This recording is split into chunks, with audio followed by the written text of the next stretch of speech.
KC Joyner, ESPN Senior NFL Insider, joining us now on the Boardwalk Honda Hotline as we take a look at Week 8. The Eagles beat the Jags. All is well, I guess, for a week. 4-4 halfway through the season, Casey. I talked about this earlier, and I want to get your take on this.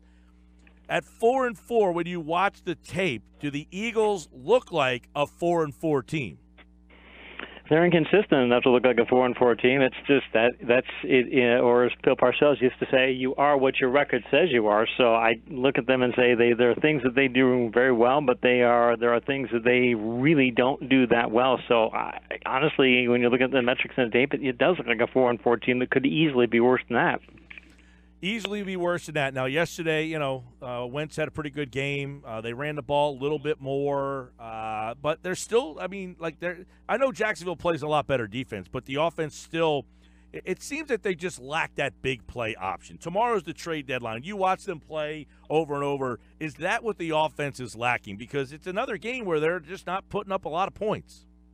Are you talking Jacksonville or Philadelphia? Philadelphia. Okay, thank you. Yeah. Offensively, I don't know that I'd make a trade. I think trades are. I mean, Golden Tate might be available for a fourth-round pick, but really is Golden Tate the answer to the question? Because he's a dink and dunk receiver. I'm not sure I'd pay any kind of price for him. I think part of the Eagles' problem is I'm looking at some of their metrics here. And I'm looking at for vertical targets. We constantly talk about the vertical passing game, and they have 96 vertical targets this year. Nelson Aguilar has 20 of those targets. He's only caught 7 of those passes. He only has 192 yards on those plays, and that's including one 58-yard play that he has. He's not even averaging 10 yards per attempt of vertical passes. That's terrible, and you're dedicating nearly a quarter of your vertical passes to him. I think it's a matter of saying we need to get our guys. Now that we've got people in the lineup, I mean, Jeffries put up some good numbers. Matthews is getting 17.9 yards per attempt on vertical passes, so maybe you need to get him more integrated. But it sounds like we lost KC Joyner here on the Boardwalk Honda Hotline. I know he's been having some issues with the phone, and that's why we couldn't get him on a little earlier in the show. So we'll try to reconnect with Casey here as having a couple of phone issues down there. So he talked about, it's interesting. He just brought up Jordan Matthews, and Matthews had a nice catch yesterday, nice play. The problem with him is, and I think we got Casey. Let's see if we got Casey back here. We got you, Casey? We do. All right, there you go. You were mentioning Matthews getting him more integrated. Yeah, getting him more integrated in the offense. Matthews he's 7 of 10 for 179 yards on vertical passes. That's 17.9 yards per attempt. It's twice what Nelson Aguilar is posting on a yards per attempt basis. So it's really, you need to get people who are better slotted for the roles that you're asking them to play. And they're doing things like giving Aguilar a bunch of vertical passes, nearly a quarter of the vertical passes for the team. You just can't really be doing that. But I think they're better suited to slot those players into better places down the stretch than they are going for a trade. You look at their defense, they give up just 18 yesterday. They seem like they're less like I watched them play defense yesterday, and yeah, they give up 18. They only give up 19 points a game. They haven't been an awful defensively in terms of the points per game, but they're not getting that turnover, that play. It seems like it's not there. And I watched them yesterday, and I didn't feel like they had a dominating performance. So, what do you like about the Philly defense, or what needs to change as we're at the halfway point here? Because a lot of people talking about maybe adding a corner, maybe getting a defensive tackle. They lack in that spot a little bit. So when you look at the Philly defense halfway through, what are you seeing? Seeing consistent pass rush pressure. They had about 30% pass pressure rate or higher in 4 games this year. So half their games they're getting a decent pass pressure rate. Got to like that. They're not doing it with blitzing very much. In 2 games, they've actually blitzed fewer than 7% of the time, less than 7% of the time. That's pretty, to be able to get that kind of pass rush without sending blitzing is really good.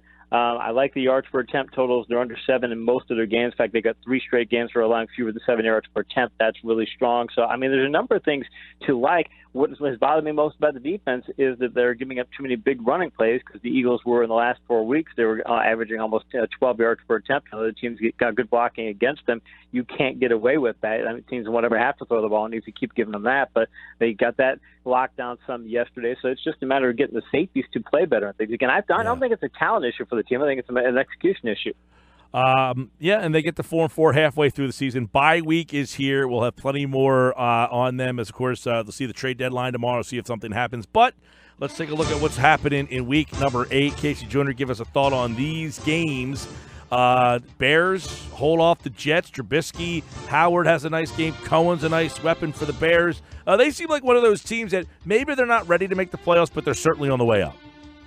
Put them just outside of the top 10 on my ESPN Power Rankings this week. Those will come up for the company tomorrow. But we're looking at it, with all the things they do.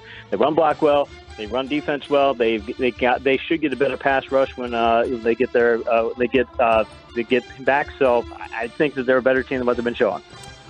They get the win over the Jets. Tampa makes a quarterback change. They come all the way back with Fitzmagic, but it's not enough. Dalton and company get a win. Cincinnati 37-34 over Tampa.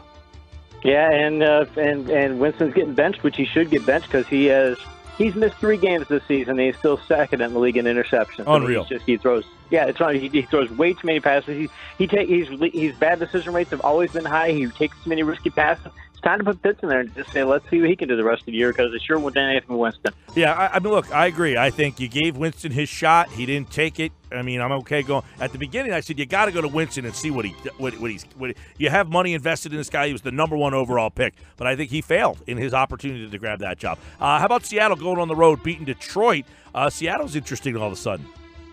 Seattle's run blocking a lot better. They had one of the worst offensive lines in the league coming into the season. They weren't blocking well earlier in the year. They're blocking a whole lot better of late. Some of that's Detroit's rush defense. This is one of the worst in the league, but still, to be able to get the ground game going like they have is good. The passing game is starting to get better with David Moore and with Baldwin getting healthy. So I like a number of things about them. Not a powerhouse team, but they're definitely a wild card contender. All right, let's look at Kansas City, 30 points again. We talked about it Friday. How do you slow them down? Is this the week? Well, it wasn't. Mahomes over 300 yards. Sammy Watkins got into the fray. Yeah, Sammy Watkins, amazing. It's that you've got that offense with all the weapons that they already have, and suddenly they're integrating Watkins into the offense too. It's incredible for that team. I still think they need to find a way to start slowing games down because they can't keep getting into shootouts. It's going to cost them eventually, but right now they're doing it. Let's go to the Giants and Redskins. Adrian Peterson, 26 carries, 149 yards. He runs for a big 60-yarder late in the game. People said, he's shot. He's got nothing left in the tank. Washington goes on the road. They get a win. Eli over 300 yards. The Giants just don't have enough offensively. And the Giants don't have enough offensively. Their offensive line isn't that good. Eli, you could just tell in vertical passes, he just doesn't have. He never had a powerful arm. Now it's just a liability. You can see the ducks flying up there. So I don't know why they would go with him for the second half of the year unless it's just a loyalty with Washington. Offensive line's blocking really well. And Peterson, I don't know if I'm there if I keep wearing him out, but it was working for now. So give him 20 carries and see how long he can keep up. There's no wearing out Adrian Peterson. He's a freak of nature. Pittsburgh beats Cleveland. They get the coach fired. They get the coordinator fired. Pittsburgh's on a roll all of a sudden. What's going on in Cleveland?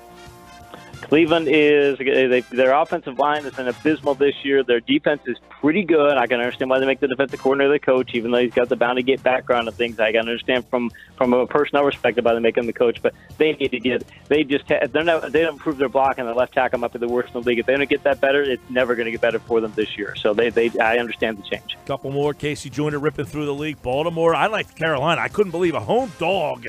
What kind of slap in the face was it to a team that's 5-2? Baltimore has been very helter-skelter recently. Yeah, Baltimore is helter-skelter. They've got arguably the best defense in the league, or right up there, but their offense still lacks enough firepower. In Carolina, I just don't think they get enough respect.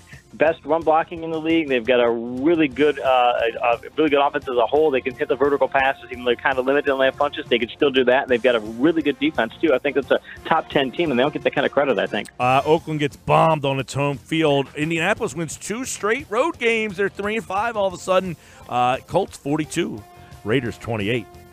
You take the last 4 weeks of the season, and the Colts have a top 5 offensive line. They don't need luck to be a luck-centric offense. They did yesterday because Oakland doesn't pass rush at all, and they can set lock back there. But they can do whatever they want on offense with the kind of offensive line they've got and the backfield depth they have. I think it's a dangerous team down the stretch. You look at Green Bay and and L.A. I mean, they challenged the Rams. I was surprised. I thought the Rams would want to prove a point, blow this team away. Green Bay gets the turnover on that bonehead decision by Montgomery. But the Rams showed they're vulnerable in this one. They did. And Green Bay, by the way, their defense is a lot better than people think they give them credit for. I mean, I never expected a shootout. I expected not a low-scoring game. I expected to be. We surprised it would have got to 60 points because Green Bay's defense is very strong, especially against the pass. And they knew what they needed to get and didn't need to get to shoot it either. So as far as it goes, I mean, Green Bay probably should have won that game if not for Montgomery. And it does show that the Rams are starting to show some signs of weakness. Their defense is not as good as people think, and our offense without Kupp is taking a little bit of hit. All right, another one to take a look at was Arizona, San Francisco. An ugly game, but Josh Rosen, David Johnson, Larry Fitzgerald. I mean, Rosen showing some signs that they might have something there. He's a rookie quarterback, and sometimes with what's happened with rookie quarterbacks of late, we expect them to be these great quarterbacks. I expect him to be like Trubisky is, where he had a kind of a rough first year and starts to develop and get better year 2 and year 3. I still think he could be an upper half league quarterback in a couple 3 years, and he keeps making steps every week. So kudos to Arizona. New Orleans goes on the road, and they get revenge over Minnesota 30-20. If I would have told you that Drew Brees would throw for under 150 yards and you would win that game on the road, what would you say? I wouldn't have been surprised, because I just wrote an article for ESPN's fantasy section and their plus section and talked about how the Saints offensive line has a good blocking rate of over 50% in 7 of their 8 games. They had a good blocking rate of 65%. That's a ridiculously high number yesterday. So they can run the ball so well and protect that defense. They don't want to make it a Brees-centric offense. They want them to throw 250 or less every game. So I think it's good for them as a team, but bad for Brees for his stats. All right, that was a good game last night. For the Sunday Nighter tonight on the Monday Nighter, not as good. What do you think tonight, Patriots-Bills? If the Patriots, look, the Bills have a solid defense. They have absolutely no offense unless the Patriots don't take this team seriously, which they a couple times in the past you could say that's the case. I think they will take it seriously this time, but if they take it seriously, they should win for 20. All right, that's a look at Week 8 in the NFL, halfway through the season. Friday, don't forget, 5 o'clock. We'll take a look at week number 9. Halfway through, who do you like? Who are the best NFC and AFC team for you? I put in the power rankings today. It was easily the Rams were still the top team in the NFC, and the top team in the AFC is still the Chiefs. So I think you make some arguments for other teams, but those two teams are 1-2. I could argue the Saints to be up over the Rams as 1, but it's still, when you're undefeated, I can't take that title away. All right, that's a look at Week 8 in the NFL. KC Joyner right here on the Sports Bash. Thank you, pal. Pretty good, man. KC Joyner, like all guests, appear.